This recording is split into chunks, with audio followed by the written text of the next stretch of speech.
My name is Sean Blanda. I'll be your host and interviewer for this evening. And before we welcome Mr. Scott Belsky, I just want to give you some context as to what this whole event series is. Pilcrow House's mission is to provide a space in real life for people to learn about the interesting and important ideas in our culture.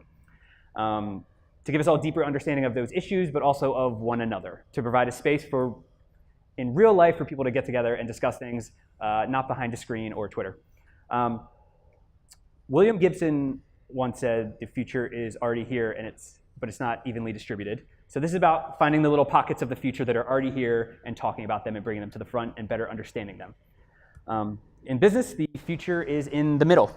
The past decade has been marked by startup culture, a lot of fundings and starts, a lot of exits. And we're starting to grapple as a society with what that means and what the effect that's had on business and careers and life. And that's all changing very, very quickly.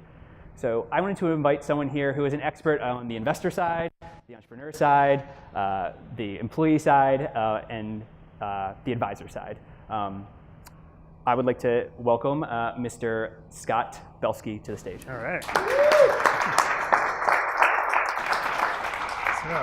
Got to go on? Thank you. Let's see, is this working? Let's see, I'll turn it on. Thank you, Sean. Event one, got to get the mics to work. You missed the part that we actually used to work together. Yeah. So get to that. So yeah, quick bio. Scott's the founder of Behance. I'm a huge Sean fan. That's the reason why I'm here. All right. Scott's the founder of Behance, which was acquired by Adobe in 2012. Coincidentally, 5 months after I started working there. Cause or causation. He's now the chief product officer at Adobe and has invested in companies like Sweetgreen and Uber, and he's also my former boss. So thanks for coming. So let's start off with the important question. When's the last time you were in Philadelphia? I think it was probably about 2 years ago. For what? It was actually a book talk for the last book. Good. I'm glad you came to me and not whoever that was now. So I was talking to some folks before we sat down, and I feel like we've attracted a support group of people trying to do hard shit. Who here has started their own business? It's a lot. Who here is working for a company and trying to make cool stuff happen? Also a lot.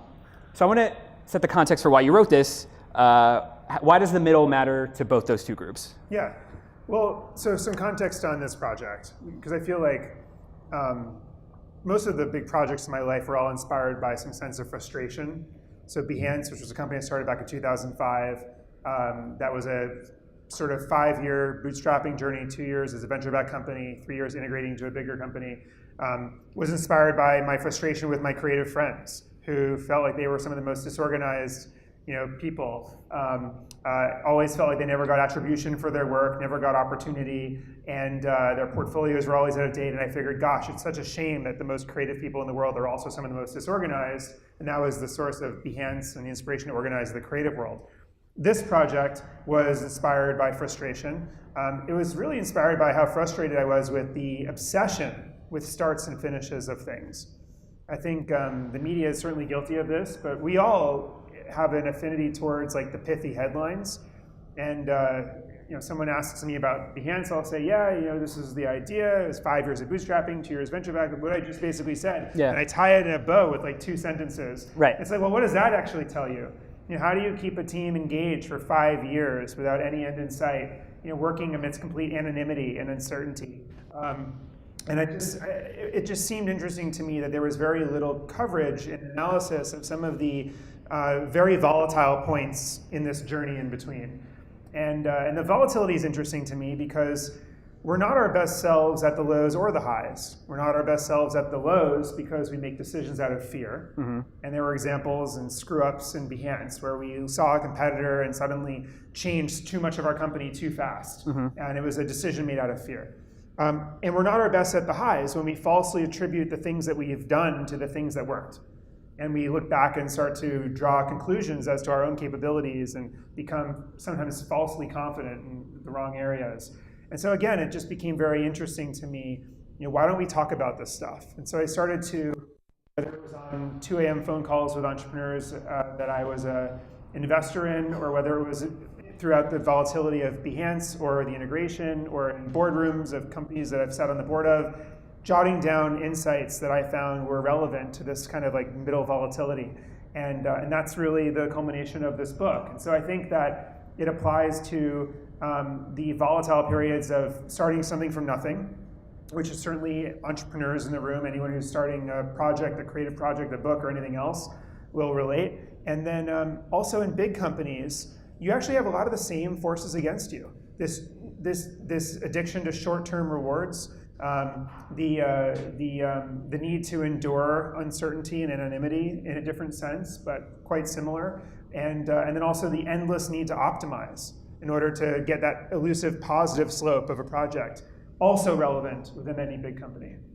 Can you give me an example of you talked about the media perception. Can you give me an example of like a headline that makes you roll your eyes every time you see it? Yeah, well, first of all, I think it's funny how much we celebrate financings. I think that You said the venture capitalists. Right. Right. I've always felt like for strong companies, financing is a tactic. For weak companies, financing is a goal. And when you celebrate your financing, it's oftentimes because you don't have another thing to celebrate. Right. And so, and listen, it is a milestone. And I guess the counter argument that I would make to myself is we have to actually find milestones and create them when there are none. We have to find those rewards when they don't exist in the traditional sense of customers and revenue and whatever else. But that being said, we also can't celebrate fake wins. We can't do things that incentivize the team in the wrong direction. And I think we've seen a lot of companies that have been addicted to just bigger and bigger raises, and I want to make sure I'm a unicorn, so I have to optimize for north of $1 billion raise, and I'm willing to do really stupid things in terms of the deal and everything else just to make sure that I have that celebratory point. That is an example of wrong wins, incentivizing our behaviors. So in the early days, or I would say the middle to end days of Behance, the company raised money. So how did you communicate that to the team? When we did our first venture capital round? Yeah. So it's funny. I had like a stubborn pride of not having a board and being venture backed for a period of time, which was I actually think that I didn't really fully appreciate what the role of venture capital was. I basically thought, well, if we can build a business and have control over it, let's do that. And if we can, we'll cross that bridge. But what ended up happening, and what was kind of humbling at that period of our company, was that people started coming to me and saying they felt like they couldn't do the best work of their lives working with me. They didn't feel like they could invest in the infrastructure. They didn't feel like they could hire some of the people that they were meeting that they felt they would learn from and would make them better. They realized they couldn't afford to work with, couldn't afford to hire. And at that point, I started to get the sense that I was strangling the potential of the company, and also I wasn't doing my job, which is to make sure that everyone can do the best work of their lives. And so then the question was, how do I get there? And part of the answer was, let's bring on investors. And so we did so, but we did so later in the business. So we didn't have to sell too much of the company. We could do it on our own terms. We got great investors. We got Union Square Ventures led our round. It's a New York-based firm, and Jeff Bezos and a bunch of other folks were angels. It was a good group of people that we could learn from. And when I shared it with the team, I shared it with this reasoning, and I think people understood it. So we're hating a little bit on the kind of celebrating financing, but that kind of startup ethos of grow has produced some of the largest and most successful American companies ever. So are we just being haters? Yeah. Well, if you look at some of the most iconic companies, whether it's Amazon, and there's a long list of very successful public companies that actually didn't go on a binge of fundraising, and we're developed with some value of resourcefulness as opposed to more and more resources.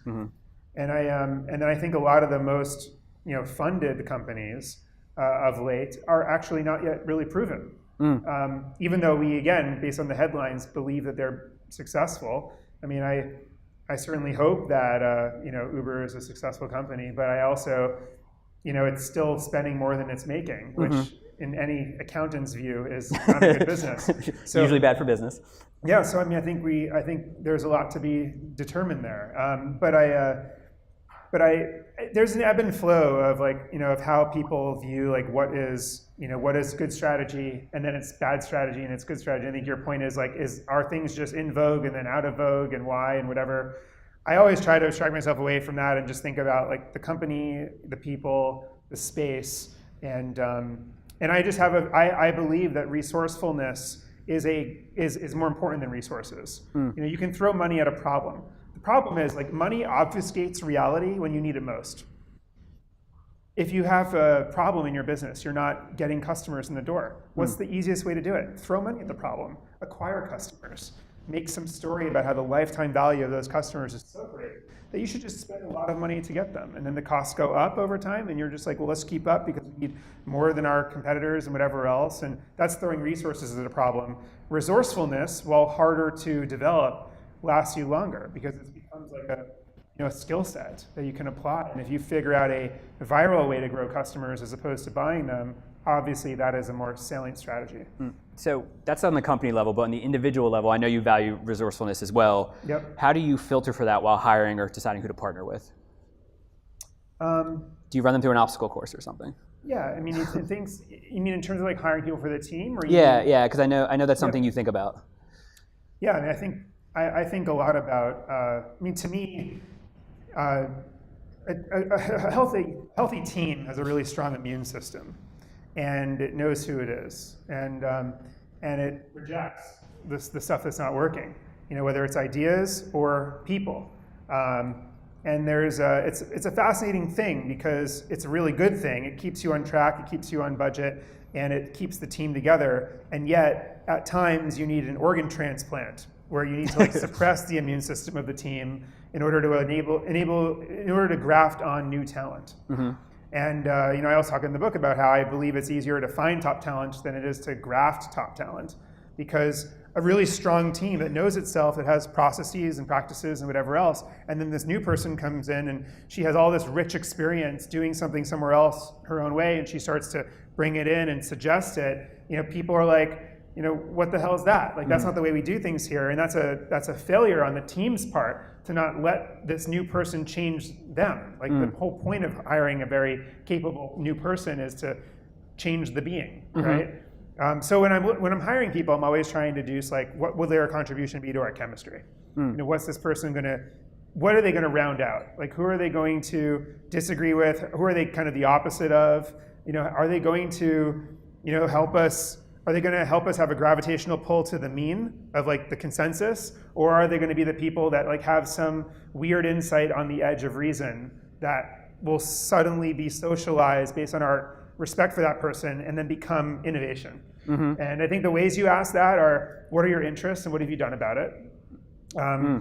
One of the other things I try to do is have multiple meetings with a very senior hire and see whether each meeting is a replay of the previous one, or if I feel like each one is a step function more interesting than the one before it. Because if you find people that you're genuinely interested in and curious about, you're gonna want to work and explore the depths of possibility together. But when you meet these people that are super easy on the surface, but they don't like bring you anywhere, that tends to not have lasting power, in my opinion. Like they're really good at first dates, but then as soon as you get beyond that, right. Yeah. And maybe the dating is the right analogy. Like there are a lot of great first dates that you don't want to spend the rest of your life with.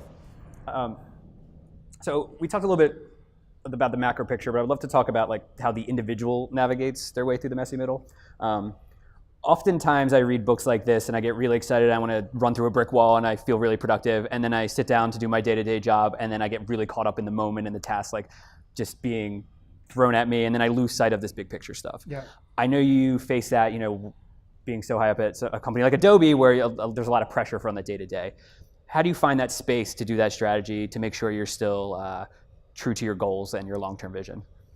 Well, I've always believed that you need, I call them windows of non-stimulation, where you actually schedule periods of time in your day where you're not focusing on the to-do list or social media, or a lot of what I call insecurity work. Insecurity work is stuff that you do to assure yourself that everything is okay, but it doesn't move the ball forward in any way. Like what's an example? So for example, like checking analytics throughout the day of your product or website, checking sales figures if you're an e-commerce company, checking the performance of your content if you're a writer or an editor, how many links, how many likes, all this stuff. We have a source of constant consoling ourselves of like our own insecurities, and we can spend so much of our day doing that stuff.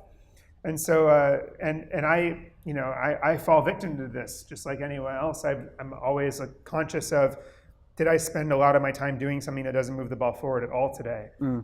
When you build a little window of non-stimulation in your day where you're forcing yourself to focus on the list of 3 to 5 things that are most important to you, that's where you can spend some time digesting research, sketching, writing, and I feel like if you don't force yourself to do it, you will never do it. I remember, you and I both know Beth Comstock, who used to be at GE and also just wrote a book recently, but she used to tell me that she would schedule a trip to China every couple of months, and she was like, the best part of this trip is the plane ride, and like not having Wi-Fi. They still don't have Wi-Fi in most Asia flights, I guess, but they definitely didn't back then. And having this period to like think about strategy.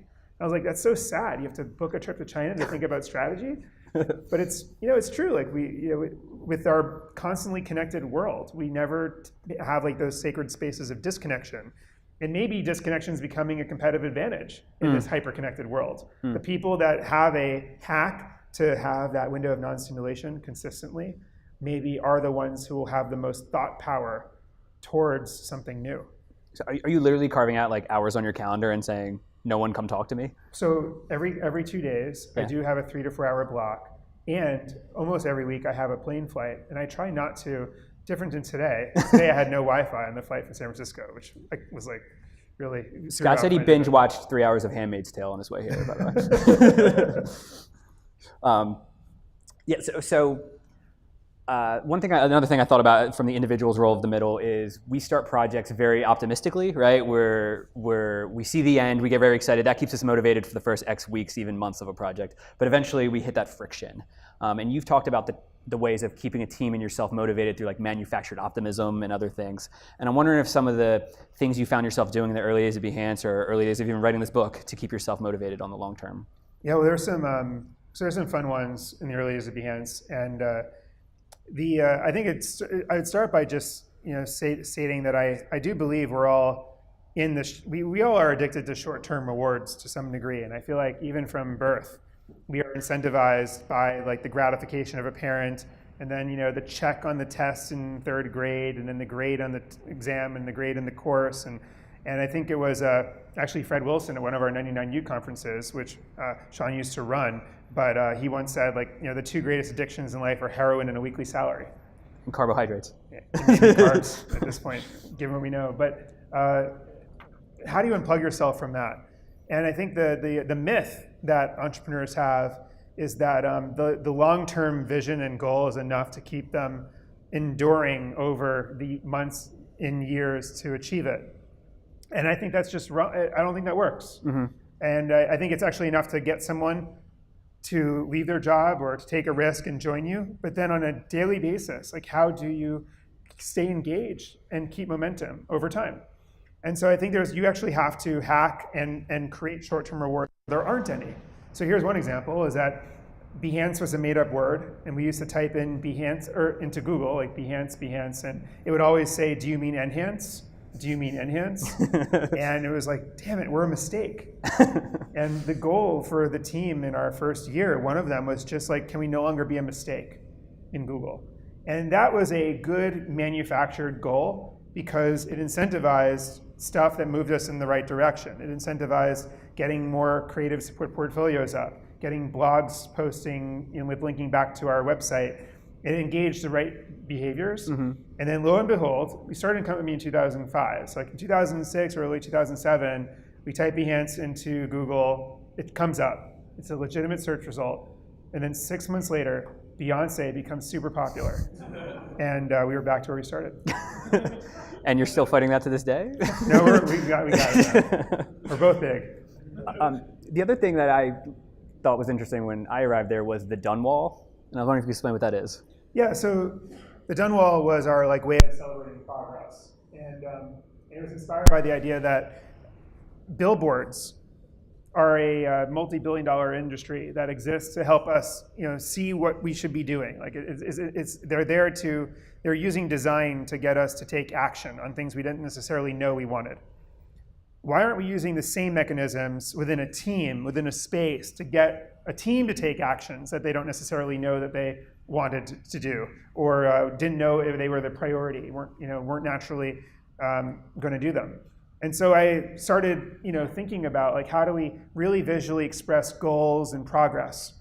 And then I read a study by Teresa Mabile, a professor at Harvard Business School, who I ended up studying with when I went to business school. But she did a big journal study in a very large organization on creativity and motivation. And she had all these people journal every day and every workday. And what she found, the big conclusion from this study was that progress is the best motivator of progress.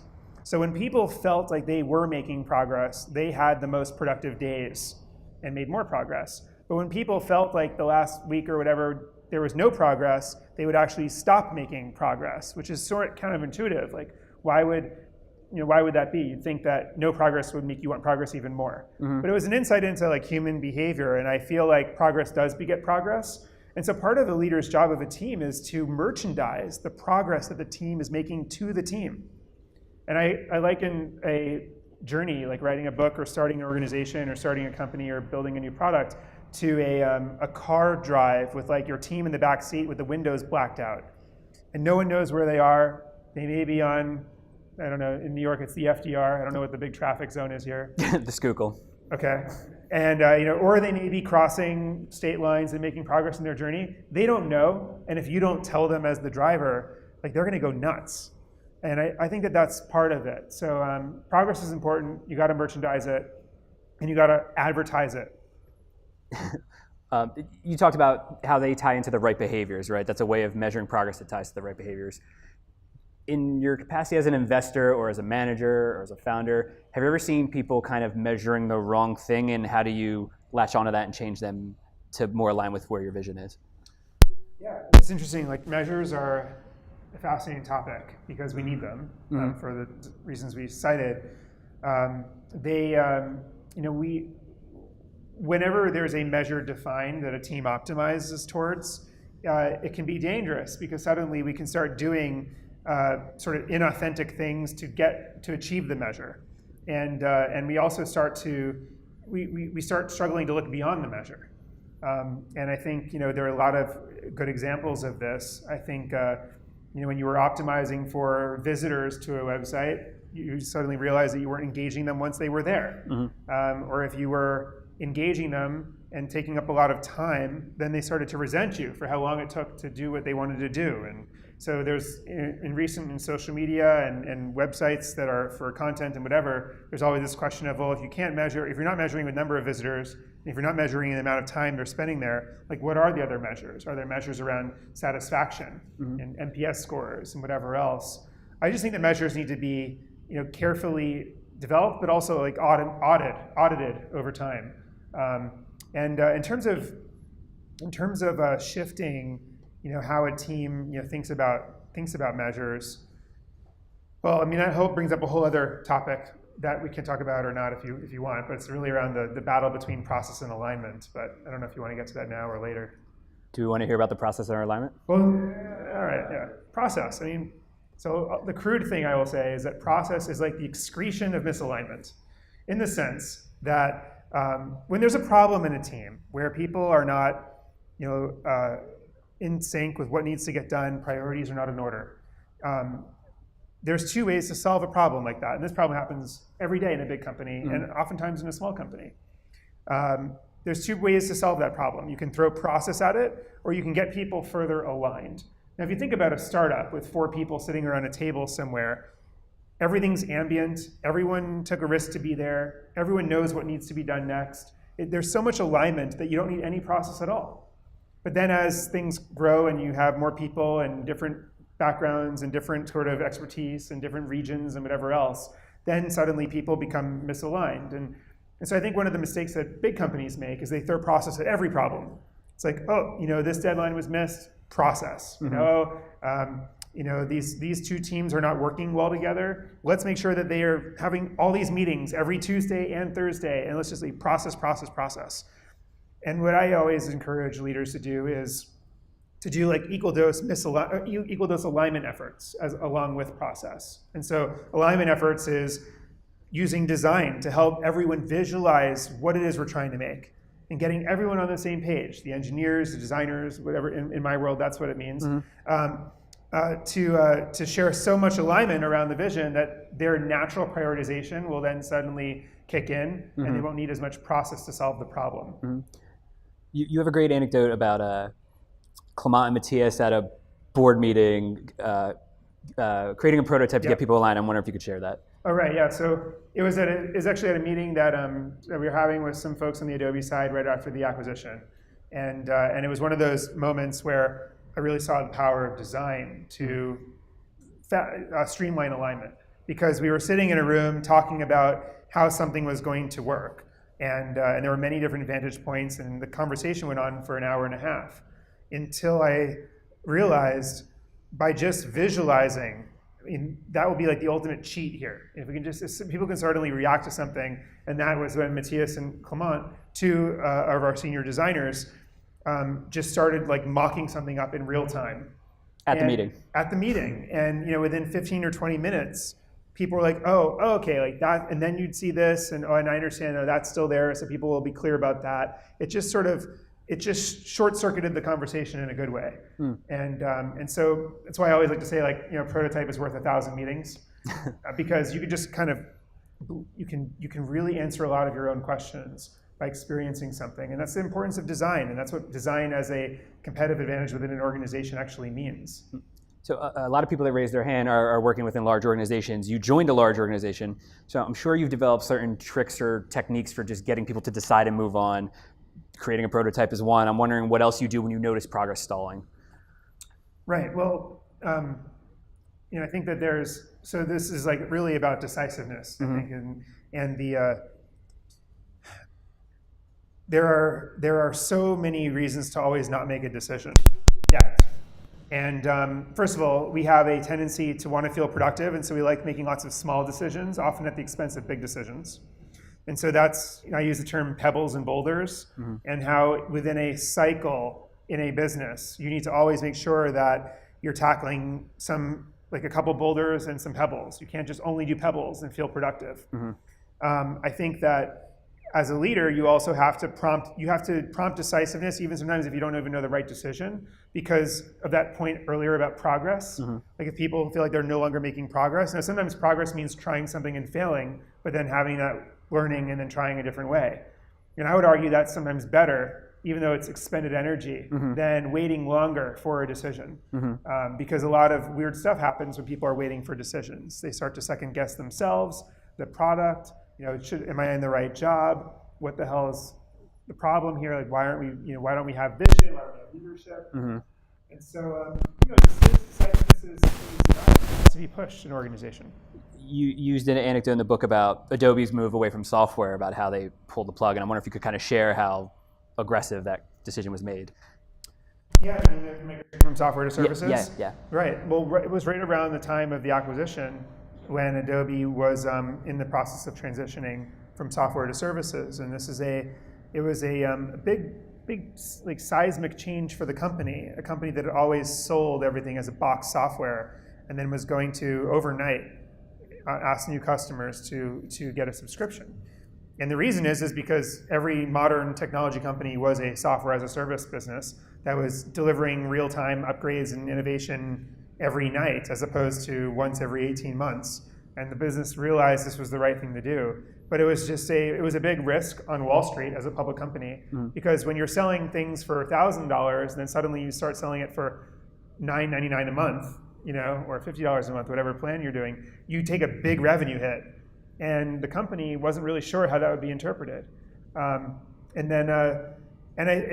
so around the company there was and these are a lot of stories that I wasn't even there for, but I heard there was a commitment to doing this for all the right reasons, and then it was just like, let's just do it. And I think the company's done really well as a result.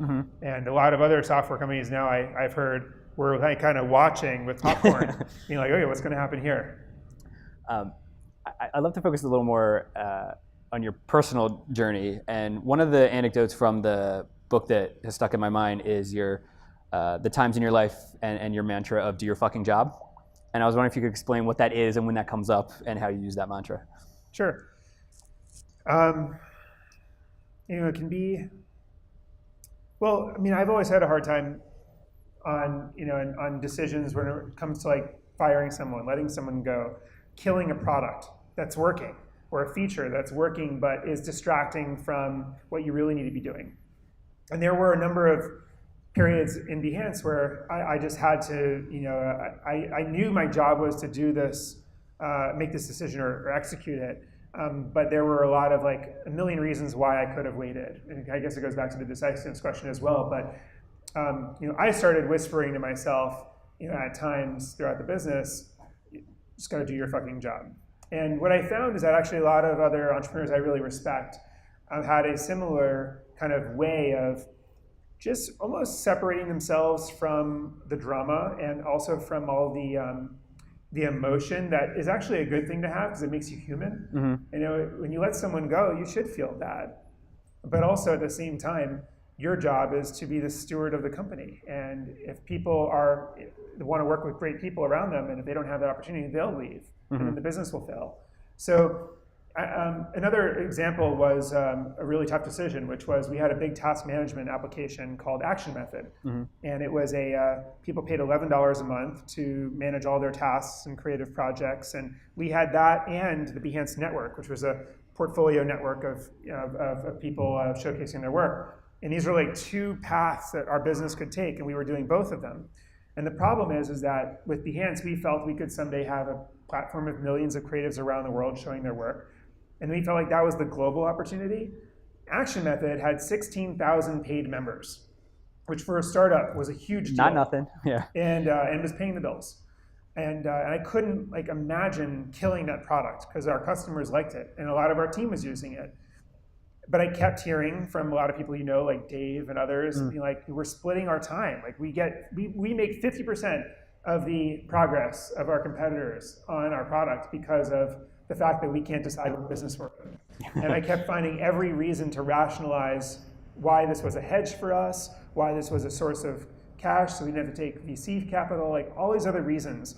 But I ultimately realized that this just had to be made, and it was one of those bite the bullet moments. And I'll tell you, right after, everything liberated, the whole company changed, and it was a breath of fresh air. It was hard for a week or so. And so I encourage all of you with those very difficult decisions you need to make that will unleash your momentum and allow you to focus, to at times, tell yourself to do your fucking job. How do you balance moments of decisiveness, but also I know you're a very considerate and thoughtful person, and those can kind of blur into each other. And how do you know when you're being thoughtful versus being indecisive? Well, I think you can be decisive and empathetic at the same time. And that's what I've always challenged myself to do is can I tell a whole team that's been working on something for 6 months or years that we're going to shut down the product or we're going to stop and never ship this because it has to be a decision that's made. But can I also be empathetic with what that must mean for everyone and how disappointed everyone must be? As long as people know that they are being heard and that how they feel, I think it's people resent you when you're making a decision and they're like, he has no idea what this actually means and how hard this is for me. But I think if you can empathize with them, then I think it's easier for everyone. There's a passage in the book that I enjoy about how you remember tough times more and memories role in relating to the tough times that one goes through. And I was wondering if you could describe your philosophy on that. Well, yeah, so there's a section of the book on friction and how there's a lot of, in the world of digital products, we're always trying to eliminate friction from a experience because it's friction that limits people from converting to your product, from engaging with your product, from retaining and everything else. And so there's all this and everyone wants to remove friction from their lives. All of us would like a little less friction. Yet at the same time, at least personally, I've always felt like it's the friction that I've encountered along the way that is like the texture of life that allows me to remember it. Like it's hard to tell you with any discrimination between like all the beach vacations I've ever gone on, because they're all generally the same, and they involve like a margarita on a beach or something along those lines. But when when you went through that like crazy bike trip or something, and you hurt yourself, and then you remember like the deal, you actually remember these things more. And so I think with a team, like when you're crafting a culture over a long period of time, and you have to start to value the frictions that the team is going through. With Behance, some of the struggles we went through actually defined who we were and how we reconciled issues 5 years later. And so I've come to value, to some extent, the frictions, or at least like I look at them and I say, okay, well, there's going to be a dividend on this one, and friction is the cause of great things. Friction is friction creates babies, I guess you could argue. Friction helps people remember things. Friction also exposes the different vantage points within a company. I always feel like every great decision-making process is a multiple side tug of war, where each person is yanking the rope towards them and forcing everyone around them to explore their design space of opinion. And as I'm yanking it towards me, you are forced to see the terrain of like every experience I've had and what I think we should do. And then you yank it towards you. And that's a good thing. We're covering maximum territory. Unfortunately, what happens because of our discomfort with friction is people typically say, you know what? They let go of the rope, or like, I'm fine with whatever. We've all heard that before, right? And like, that's apathy. Apathy screws over the customer. Like at the end of the day, with apathy, there's a space that will no longer ever be explored or exposed, and that ultimately hurts the outcome. So I actually think you have to fight apathy ruthlessly in an organization and keep the friction. I think there's an important role that some degree of fighting plays in getting to the best outcome. So in a large company, if you're too much of a fan of friction, you're just called a pain in the ass and hard to work with. And I'm wondering that balance in how you nurture that, but also don't let someone be obstructionist at the same time. Well, it's also like the disagree and commit. Right. It's like, can we have a culture where we fight it out, and then can we agree that when we leave this room, we're going to act with consensus, or we're going to act with shared conviction around whatever we decide. I think that's a cultural thing you have to have. Before we break, you talked about giving credit. I want to give some credit. Thank you to Allison and Stacy for manning the ticket booth. Thank you to Adon, our dedicated video guy in the back on headphones. And thank you to Seth and Seer for hosting us. And thank you guys for coming. And before you say close, Sean, thank you for hosting this. And where do you think we're headed with this program? What's next? My dream is to have a physical space in Philly where we can host these events regularly and provide a space for people to come together, even when there's not an event, to work, meet each other, and discuss the important cultural issues. What form that takes, I don't know, and that's why I'm running these test events. Well, you all have to make sure he makes that idea happen. So. Yeah, hold me to it. Right. So thank you for coming. Cool. Thank you for holding me. Good to see you, man. Thank you so much. Of course.